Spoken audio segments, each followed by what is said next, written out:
দেখেন, বিগত দীর্ঘ দুঃশাসনে 2016 সাল আমরা যে সময়টাতে ছাত্র রাজনীতিতে এসেছি, সে সময় কিন্তু কোনো কিছু পাওয়ার ছিল না, সেটা কিন্তু আপনারাও জানেন। তাহলে রাজনীতিতে কেন এসেছিলাম? রাজনীতিতে এসেছিলাম আওয়ামী রাজনৈতিক অপসংস্কৃতিকে ঘৃণা করে, সেটার এগেনস্টে একটি সুষ্ঠু নতুন রাজনৈতিক বিনির্মাণের উদ্দেশ্যে আমরা টানা লড়াই সংগ্রাম করে দিয়েছি।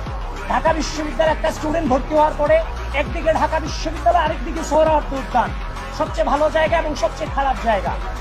তো সুতরাং একটা স্টুডেন্টকে ঢাকা বিশ্ববিদ্যালয়ের পড়াশোনা, গবেষণা, রেজাল্ট, সহশিক্ষা, একজন শিক্ষার্থীকে পরিপূর্ণ ব্যক্তিত্ব সম্পন্ন এবং দেশপ্রেমিক হিসেবে গড়ে তোলাটাই ছাত্র রাজনীতির প্রধানতম কাজ। সুতরাং আমরা